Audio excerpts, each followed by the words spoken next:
Sir I think anger एक feeling है जो तब आती है कि अगर कोई सिचुएशन में कोई दूसरा बंदा और वो मेरे हिसाब से नहीं चल रहा, तो एक फीलिंग जनरेट होती है जिसे मैं कहूँगा कि वो एंगर है। अगर मैं उसे एक्सप्रेस कर दूंगा तो वो बाद में गिल्ट आ जाएगी। उससे कैसे डील करें, मतलब किसी का पर्सपेक्टिव से उस सिचुएशन को अंडरस्टैंड करें। When I am angry, I feel I can't keep quiet for a second. Like when I'm over it, I feel even if I would have kept quiet for a minute, the things would have been better. But नहीं, वो मन में होता है कि नहीं, बोलना है, खत्म करना है, इसको निकालना है. So how do I deal with that? Because later on I'm regretting on it. For me, anger is like I don't express on you. Like if I'm angry on you and if I love you, I won't be expressing my anger on you. But it will affect me mentally so much that I might get anxiety. I might be traveling the whole day. Like I'm not happy with the situation, but I won't put my anger out. So I don't want my mental peace to be ruined just because of my anger. But that rebellious feeling, how to get rid of that rebellious feeling? Anger को सबसे पहले ये समझते हैं कि anger किस लिए ज़रूरी है या एंगर का क्या बेनिफिट है, फिर आएंगे कि एंगर का क्या नुकसान है। एंगर से हमको क्या मिलता है, and this is scientifically proven. ऐसी बहुत सारी स्टडीज़ हैं, रिसर्चेस हैं, जिसके अकॉर्डिंग ये निकल करके आया है साइंटिफिकली कि एंगर की वजह से हमारे अंदर ऑप्टिमिज्म आता है, जोश जिसको हम बोलते हैं, वो क्या है अगर एंगर नहीं है तो। True. बिना किसी प्रॉब्लम के क्या आपके अंदर जोश आ सकता है? जब लाइफ में कोई प्रॉब्लम होती है तभी तो गुस्सा आता है। उस गुस्से को आप जोश भी बोल सकते हो, एक्साइटमेंट भी बोल सकते हो, ऑप्टिमिज्म भी बोल सकते हो। दैट इज एंगर जो कि बाहर निकल रहा है। जैसे फॉर एग्जांपल कोई है जो बहुत ही एक ऐसे बैकग्राउंड से है जहाँ पे फाइनेंशियल इश्यूज हैं बहुत मेजर लेवल के, उसने बचपन से ही ये सब देखा है अपने घर में, पैसे के पीछे लड़ाई झगड़ा ये वो, तो उसके अंदर एक फ्रस्ट्रेशन है, उसको आप एंगर भी कह सकते हो। उसकी वजह से उसके अंदर एक एनर्जी है और अब वो अपनी उस एनर्जी को लगा रहा है या लगा रही है किसी एक डायरेक्शन में। ये सब कहाँ से आ पा रहा है? डिससेटिस्फैक्शन से आ रहा है, सेटिस्फैक्शन से नहीं आ रहा। और ये एस्केपिज्म से भी नहीं आ रहा। एस्केपिज्म होता है कि इग्नोर कर दिया, घर में फाइनेंशियल प्रॉब्लम्स हैं, बहुत बुरा हाल है, लेकिन उसने कहा कि अब इसका सोल्यूशन क्या निकालना है, मेरे बस की तो नहीं है, तो अपने दोस्तों के साथ में गया, 2-4 बोतल पी और आ करके घर में पड़ गया। घर वाले अब जूते मारे पीटे जो मर्जी करें, उसको कोई फर्क नहीं पड़ता है। तो ये क्या हो गया? एस्केपिज्म। बट एंगर मतलब क्या है कि उसको क्लियरली समझ आ रहा है कि मेरी लाइफ में क्या प्रॉब्लम है और मुझे उसको सोल्यूशन निकालना है। यहाँ से एक कमाल की एनर्जी मिलती है। ये जो वर्ड है मोटिवेशन, इसके लिए भी एंगर जरूरी है। मोटिवेशन का मतलब क्या हुआ? There has to be a motive. Motive for what? Motive for a better life. तो that means there is a problem in your life, that's why you want to make it better. तभी तो motivation आएगा। अगर आपकी life perfect है तो motivation कहां से आएगा कुछ भी करने का? You want to change something, you want to make something better, you want to share something, you want to solve a problem. वहां से पैशन पैदा होता है, वहां से एंगर पैदा होता है। तो एंगर वो नहीं है जिसको हम समझते हैं, वो एक बहुत ही नैरो अप्रोच है एंगर को देखने की। हम क्या समझते हैं? एंगर मतलब गुस्सा, गुस्सा मतलब बुरा। एंगर 2 तरह का होता है, एक कंस्ट्रक्टिव, एक डिस्ट्रक्टिव। अगर एंगर को सही से आप चैनलाइज करते हो तो वो बहुत ही कंस्ट्रक्टिव एनर्जी है।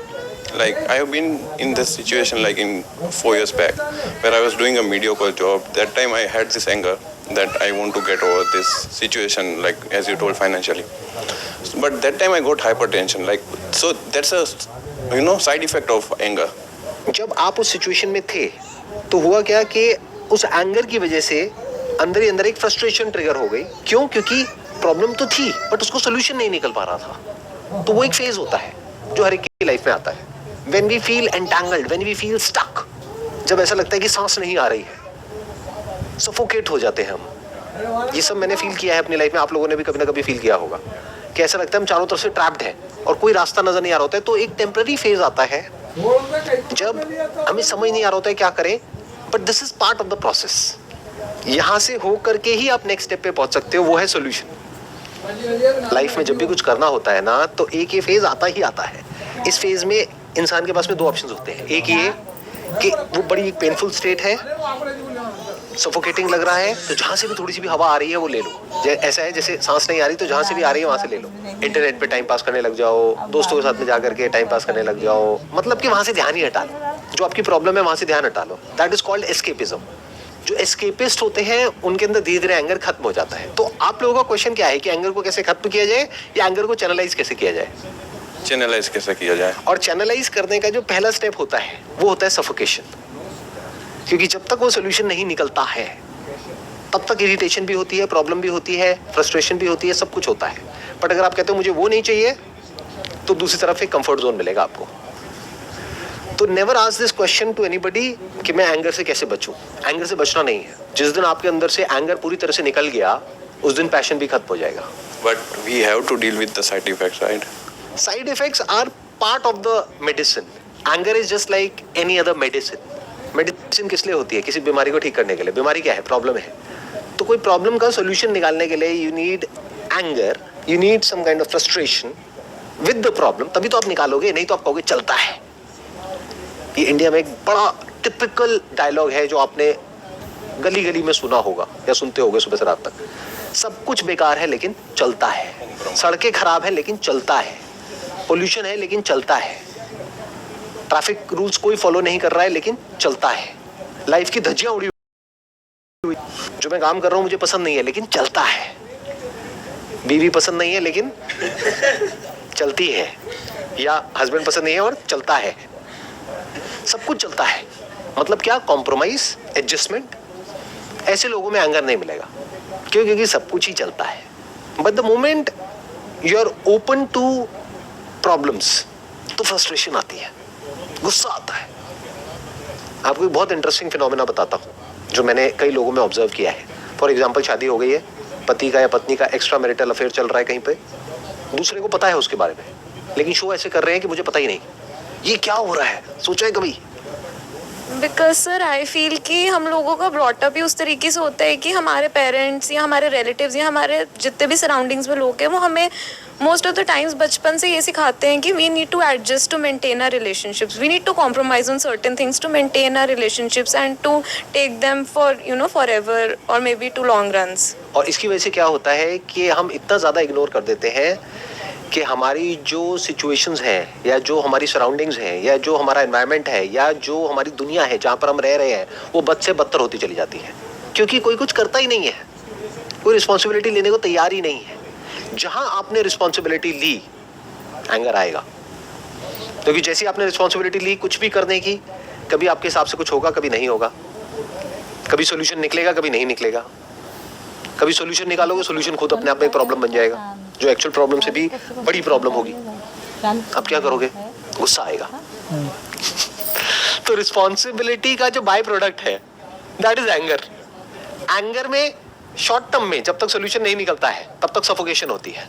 फॉर एग्जाम्पल, आपका वेट बहुत ज्यादा है और आप कहते हो मेरे को अपना वेट कम करना है, डॉक्टर्स ने कहा कि वेट कम करो, तो जब तक वो नहीं होगा यू विल फील ट्रैप्ड, क्योंकि ये डिजायर आ गया ना। जिसके अंदर ये डिजायर ही नहीं है वो कहता है क्या फर्क पड़ता है, जब जो होगा तब की तब देखा जाएगा, क्यों वेट कम करना है, बढ़ने दो। समझ गए? ज्यादातर लोग ऐसे जीते हैं, वो वहां से ध्यान ही हटा लेंगे, वो कहेंगे इस जर्नी को शुरू ही क्यों करना है वेट लॉस की। तो उसके अंदर एंगर भी नहीं है, वो लेजी है, चिल्ड आउट है, उसको कोई फर्क नहीं पड़ता है, ना उसको अपने डाइट को कंट्रोल करना है, ना एक्सरसाइज करनी है, ना अपने लाइफस्टाइल को चेंज करना है, जो जैसा चल रहा है वैसे ही सब कुछ चलेगा, तब जब तक कि पानी सर के ऊपर से नहीं निकल जाता है। तब भी डॉक्टर्स तो है ही, हॉस्पिटल तो है ही। सर बट एंगर से जैसे जो ड्रिवन एक्शंस होते हैं, कभी कभी अगर हमें उससे उस एंगर से हमें वो चीज़ मिल गई जो हम चाहते हैं, तो वे ऑफ लाइफ वैसा हो जाता है कि अब हमें लगना शुरू हो जाता है कि पिछली बार भी एंगर था तो ये काम हो गया, अभी भी एंगर आएगा तो ये काम हो जाएगा। बट कहीं ना कहीं मेरे को नहीं लगता कि एंगर हमारी एक नेचुरल स्टेट है। वो कहीं ना कहीं अगर हमारा माइंड सेट में एंगर है तो वो हमारे फिजिकल बॉडी पे भी, हमारी बॉडी लैंग्वेज पे, हर चीज़ पे वो रिप्रेजेंट करेगा। एंगर का जो रूट कॉज डिजायर का जो रूट कॉज है वो है कि या तो वांट या नीड। नीड है तो कोई दिक्कत ही नहीं है, वांट है तो बहुत बड़ी दिक्कत है आपके खुद के लिए भी और औरों के लिए भी, क्योंकि वांट्स अनलिमिटेड है, नीड्स लिमिटेड है। नीड्स को डिफाइन किया जा सकता है, वांट्स को कभी भी डिफाइन नहीं किया जा सकता। वांट्स के चक्रों में उलझ करके रह गए और वहां पे एंगर पैदा होने लग गया आपके अंदर, तो 24 घंटे आप एंग्री रहोगे। तो get angry because of the needs but not because of the wants. Problem दो तरह की होती है ना, एक है problem related to what you want, एक है problem related to what you need. जैसे खाना, पानी, रहना, ये तो नीड हो गई ना। सो एंगर कंस्ट्रक्टिव कब होता है और डिस्ट्रक्टिव कब होता है, ये हमको समझना है। जब एंगर ऐसी प्रॉब्लम से कनेक्टेड होता है जो आपकी लाइफ की नीड है और ध्यान पूरी तरह से सॉल्यूशन पे होता है, तो एंगर कंस्ट्रक्टिव है। इसको बोलते हैं सॉल्यूशन ओरिएंटेड अप्रोच। बट अगर आपका एंगर कनेक्टेड है आपके डिजायर्स से, जो कि अनलिमिटेड है, कि मेरी बीवी को मेरे से इस तरह से बात करनी चाहिए, मेरे पेरेंट्स से इस तरह से बात करनी चाहिए, ये होना चाहिए, वो होना चाहिए, ये पूरी दुनिया मेरे हिसाब से चलनी चाहिए, मेरे बिजनेस में कभी भी अप्स एंड डाउन्स नहीं आने चाहिए, हमेशा अप ही अप होना चाहिए, ये सब क्या है? Anger connected to desires. This is destructive. क्यों? डिजायर्स में प्रॉब्लम क्या होती है? या तो वो डिजायर पूरा होता है एंगर के थ्रू या नहीं होता है। जब पूरा हो जाता है तो वो डिजायर ग्रीड में कन्वर्ट हो जाता है, आपका लालच और बढ़ जाता है और आप उसी एंगर को यूज करते हो अपने और डिजायर्स को पूरा करने के लिए, जो डिजायर पहले से बड़े होते हैं। फिर जितना बड़ा डिजायर होता है और जितने बड़े लेवल पे वो पूरा नहीं होता, उतने बड़े लेवल पे गुस्सा आता है। तो ये चेन कहीं ना कहीं जाकर के टूटती है। जब टूटती है तो आदमी भी टूट जाता है। और जब वो डिजायर पूरा नहीं होता है, कोई ऑब्स्ट्रक्शन आता है, कोई रुकावट आती है या फेलियर आता है, तब हम इतना गुस्से से भर जाते हैं जिसकी कोई हद नहीं है। इसको फ्रस्ट्रेशन बोलते हैं, इसको रेस्टलेसनेस बोलते हैं, इसको स्ट्रेस बोलते हैं। ये सब उसी एंगर का मैनिफेस्टेशन है। इन अदर वर्ड्स, एक है एंगर जो कि नेचुरल है, जो इंसानों में भी है, जानवरों में भी है। वो क्या है? जब वो नीड से कनेक्टेड है तो। बट जब वो ग्रीड से कनेक्टेड है, आपकी अनलिमिटेड वांट से कनेक्टेड है, डिजायर से कनेक्टेड है, तो अपनी जो इंटरप्रिटेशन है लाइफ को लेकर के, उन डिजायर्स को लेकर के, उसको ठीक करो, तब आप उस एंगर से फ्री हो सकते हो। तो एक एंगर से आप कभी फ्री नहीं हो सकते और एक से फ्री हो सकते हो। एक मिनट, आराम से समझना। यहां तक क्लियर हुआ? किस एंगर से आप फ्री हो सकते हो, किससे नहीं हो सकते? पहले यहां तक आप मेरे को बताइए। जो हमारी नीड से रिलेटेड है, जो हमारे लिए जरूरी है, उससे तो हम फ्री नहीं हो सकते, जो इनबिल्ट है हमारे अंदर। फॉर एग्जाम्पल, अभी आप सांस ले रहे हो, ट्रू। अगर उसको एकदम से रोक दिया जाए तो गुस्सा आएगा, इरिटेशन ना? होगा, हाँ। इरिटेशन होगा, फ्रस्ट्रेशन होगा, एंगर आएगा। और कोई इंसान हो जो आपकी सांस को रोकने की कोशिश करे, तो आप क्या करोगे? लड़ोगे या नहीं लड़ोगे? बिल्कुल रेबेल करोगे, राइट? Yeah. तो क्या ये सही है या नहीं है? क्या एंगर आना चाहिए, नहीं आना चाहिए? सही, बिल्कुल आना चाहिए। क्योंकि अगर आप रिएक्ट ही नहीं करोगे या उसको बताओगे नहीं कि तुम ये क्या कर रहे हो, तो वो रुकेगा क्यों? बट सर, हम वही डिफरेंशिएट नहीं कर पाते। मतलब लाइक इस एज में, मतलब आई थिंक कि आपको काफी एक्सपीरियंस्ड है, ये चीजें एक्सपीरियंस से शायद आती हैं। आप कह रहे हो ये चीजें एक्सपीरियंस से आती है। अपने आसपास में ऐसे लोगों को देखा है जिनकी एज है 50 साल, 60 साल, 70 साल और बिल्कुल बेवकूफ है। तो एक्सपीरियंस से क्या आता है? कुछ नहीं आता है। इस गलतफहमी से बाहर आ जाओ। मैंने ऐसे ऐसे लोगों को देखा है जिनकी एज है 80 साल, पैर कब्र में लटके हुए हैं और पैसा पैसा पैसा पैसा पैसा पैसा कर रहे हैं। क्या करेगा पैसे का? कहाँ लेकर के जाएगा? अब क्यों इतना दीवाना है पैसे के पीछे? और ऐसे भी लोगों को देखा है जिनकी एज है 25-30 साल और उनके लिए पैसा मैटर नहीं करता है। मतलब ऐसा भी नहीं कि बिल्कुल ही मैटर नहीं करता है, क्योंकि फिर तो वो सड़क पे आ जाएंगे। पैसा उतना ही मैटर करता है जितना एक्चुअल में मैटर करना चाहिए। यानी कि गाड़ी में पेट्रोल, बिना उसके गाड़ी नहीं चलती है, लेकिन पेट्रोल ज्यादा होता है तो आग लग जाती है। इतनी अकल उनके अंदर होती है। तो ये जो मैच्योरिटी है, ये जो अंडरस्टैंडिंग है, इसका एज से कोई कनेक्शन नहीं है। तो अब वो एंगर जो कि डिस्ट्रक्टिव है, अगर उससे आपको बचना है तो कैसे बचे? That is a big question. Destructive कहाँ है? आपकी रिलेशनशिप में वो डिस्ट्रक्टिव है। आपकी मैरिज को 2 दिन में, 2 दिन क्या 2 घंटे में, 2 घंटे भी ज्यादा हो गया, 2 मिनट में खत्म कर सकता है एंगर।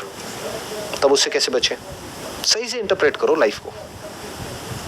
ये अपने आप नहीं होने वाला। इस गलतफहमी में मत रहना कि जब मेरी एज बढ़ जाएगी तो मैं मैच्योर हो जाऊंगी या हो जाऊंगा। एज से कुछ नहीं होता है।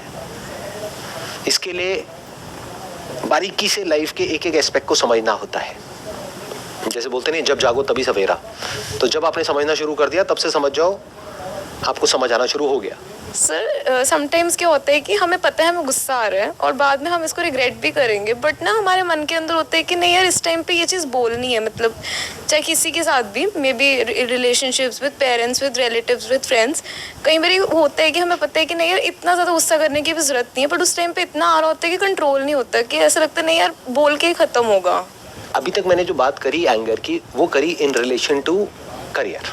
अब बात करते हैं anger in relation to a relationship. वहां पे एंगर की जरूरत क्या है? करियर में आपको बहुत एनर्जी चाहिए, मोटिवेशन चाहिए, ऑप्टिमिज्म चाहिए, क्रिएटिविटी चाहिए, उस सब के लिए एंगर चाहिए। रिलेशनशिप में क्यों चाहिए? एंगर का क्या करोगे रिलेशनशिप में? वो तो खराब करता है एक रिलेशन को। और एंगर आता क्यों है एक रिलेशन में? अनरियलिस्टिक एक्सपेक्टेशंस की वजह से। अगर अभी आपकी शादी हो गई या नहीं हुई है? नहीं हुई है। हंस के रहे हो? नहीं हुई इसलिए हंस रही हूँ, sir. अच्छा, ओके ओके, नहीं हुई इसलिए हंसते खेलते हो। Yes, sir. मैं भी तो हंस रहा हूँ। अभी हस्बैंड वाइफ की तो वो प्रॉब्लम है ही नहीं आपकी लाइफ में, तो अभी उसी प्रॉब्लम की बात करते हैं जिससे आप रिलेट कर पाओगे। मानो पेरेंट्स के ऊपर एंगर आता है, अभी और किस पे आएगा? बॉयफ्रेंड पे आएगा, पेरेंट्स पे आएगा। बॉयफ्रेंड अभी आप कैमरे पे कहोगे है ही नहीं। नहीं सर, नहीं है, सच में नहीं है। वही तो मैं भी कह रहा हूँ कि नहीं है। हाँ तो एक सो पेरेंट्स के साथ में क्लैश होता होगा। पेरेंट्स पे गुस्सा क्यों आता है हमको? क्यों? क्योंकि पेरेंट्स को हमने भगवान का दर्जा दे दिया है अपनी जिंदगी में। जाने अनजाने हम सबके जो आइडल होते हैं पहले लाइफ में, वो हमारे पेरेंट्स होते हैं। हमें लगता है वो परफेक्ट है, उनको इंसान का दर्जा दे दो, प्रॉब्लम सॉल्व हो जाएगी। इंसान क्या है? वो आपको बाहर किसी को देखने की जरूरत नहीं है, अपने अंदर झांक करके देख लो, आपको समझ आ जाएगा इंसान क्या है। सारी इंसानियत यही है, बुरे से बुरा भी, अच्छे से अच्छा भी, सब कुछ नजर आ जाएगा। तो जो आप कहते हो ना कि मैं सही हूँ वो गलत है, इसीलिए तो गुस्सा आता है। तो आपको समझ आ जाएगा आप सही भी हो, गलत भी हो, वो भी सही है। Topic close. अब क्या करोगे? जो उनका नेचर है उसके हिसाब से वो एक्ट कर रहे हैं, जो आपका नेचर है उसके हिसाब से आप एक्ट कर रहे हो। हाँ, अगर कुछ वो फालतू को ज़्यादा बोलेंगे तो उनको थोड़ा बोलना भी ज़रूरी है। नहीं बोलोगे तो आप एक डोर मैट के जैसे बन जाओगे, कुछ भी बोलने लग जाएंगे, आदत पड़ जाएगी उनकी। तो उनकी वो आदत ना पड़े तो उनको हल्का सा पेन देना होगा। तो अगर उन्होंने आपको कुछ ऐसा बोला जो आपको ठीक नहीं लगता है और बुरा लगता है, तो उनको थोड़ा सा पेन दे दो। पेन मतलब फिजिकली नहीं, बोल करके उनको कुछ ऐसा बोल दो जो नहीं सुनना चाहते हैं। आपको उन्होंने कुछ ऐसा बोला जो आप नहीं सुनना चाहते हो, जिसकी वजह से आपको बुरा लगा, तो आप भी तो कुछ ऐसा बोल सकते हो ना जो वो नहीं सुनना चाहते हैं, जो सुन करके उनको बुरा लगेगा। उनकी भी लाइफ में कोई वीकनेसेस है? नहीं है। तो बोलो ठीक है, जितना आप मुझे बोलोगे कि वो हमारा पड़ोसी है, वो शर्मा जी है, उनकी बेटी का तो हो गया वो एंट्रेंस एक बार में क्रैक, तेरा 3 बार में भी नहीं हुआ, मेरे तो पैसे वेस्ट हो गए, व्हाटएवर। तो आप बोल सकते हो कि हाँ, आपने शर्मा जी की बेटी के बारे में तो सही बोला, बट शर्मा जी को तो देखो, उनके पास में 4 गाड़ियां हैं, हमारे पास में स्कूटर है, ऐसे कैसे काम चलेगा? तो बोलो आपको सीखते क्यों नहीं शर्मा जी से? बोलो चलो एक काम करते, मैं उनकी बेटी से सीखती हूँ, आप शर्मा जी से सीख लो, हिसाब बराबर हो जाएगा। तो उनको बुरा लगेगा, राइट? तो उनको हल्का सा आपने पेन दिया, तो उनको समझ आ गया कि अब आप ऐसा नहीं है कि बैठे बैठे कुछ भी सुनते रहोगे, तो आप थोड़ा सा बोल सकते हो। अभी तक जो भी मैंने कहा आज के सेशन में, अगर उसको मेरे को सम अप करना हो तो वो क्या है कि एंगर 2 तरीके का होता है, एक कंस्ट्रक्टिव होता है, एक डिस्ट्रक्टिव होता है। कंस्ट्रक्टिव एंगर को यूज करो लाइफ में आगे बढ़ने के लिए, जो रियल प्रॉब्लम्स है, जो कि आपकी नीड से कनेक्टेड है, उसके सॉल्यूशंस निकालने के लिए। डिजायर से रिलेटेड जो भी एंगर आपके अंदर है, उसको सॉल्व करने का सिर्फ एक ही तरीका है कि ये समझ लो कि डिजायर क्या होते हैं और नीड क्या होती है, और डिजायर का एक्चुअल में रोल क्या है लाइफ में। Desire is more like tunnel vision, कि हमारी टनल विजन है, बस यहीं तक हम देख पा रहे हैं कि मुझे ये चाहिए, मुझे ये चाहिए, मुझे ये चाहिए। इस यूनिवर्स को कोई फर्क नहीं पड़ता कि आपको क्या चाहिए। जो आपके साथ में लोग हैं उनको फर्क नहीं पड़ता आपको क्या चाहिए, आपकी वाइफ को फर्क नहीं पड़ता आपको क्या चाहिए, उसको ये फर्क पड़ता है कि उसको क्या चाहिए। तो इस सच को देख लो। तो डिजायर से रिलेटेड जो भी एंगर आपके अंदर है वो सब रिजॉल्व हो जाएगा अगर डिजायर रिजॉल्व हो जाएंगे तो डिजायर्स को हल्के में ले लो, नीड को सीरियसली ले लो। जो भी आपकी नीड्स है लाइफ की, उसको लेकर के सीरियस हो जाओ लाइफ में, उस पर कोई कॉम्प्रोमाइज मत करो। डिजायर्स को बिल्कुल हल्के में लो। क्या बड़ी गाड़ी, क्या छोटी गाड़ी, स्टेटस क्या होता है, दिखावा क्या होता है, ये सब क्या है? डिजायर्स है। इससे रिलेटेड एंगर अगर आपके अंदर आ रहा है तो अभी आप बेवकूफ हो, लाइफ को अच्छे से नहीं समझते हो। मुझे ये चाहिए, नहीं मिल रहा है, मुझे गुस्सा आ रहा है, तो चाहिए या जरूरत है दोनों में बड़ा फर्क है। चाहिए तो कुछ भी हो सकता है ना, चाहिए तो आपका ये भी हो सकता है कि ये मेरा पार्टनर है, ये बिल्कुल वैसे ही बिहेव करे जैसे कि मेरी माँ या मेरे फादर बिहेव करते हैं। चाहत तो आपकी कुछ भी हो सकती है। चाहत का क्या है? अरे वो लड़की आपकी माँ थोड़ी है, वो लड़का आपका बाप थोड़ी है, तो वो कैसे हो सकता है? ये एक इम्पॉसिबल एक्सपेक्टेशन है जिसको हम सुपर इम्पोज कर देते हैं सामने वाले के ऊपर और फिर खुद ही परेशान होते हैं। तो इसका रेजोल्यूशन क्या है? एक्सपेक्टेशंस को ऑलमोस्ट जीरो कर दो, बिल्कुल रियलिटी पे बेस्ड कर दो। नीड के लेवल पे ले आओ, जितनी जरूरत है बस बहुत है।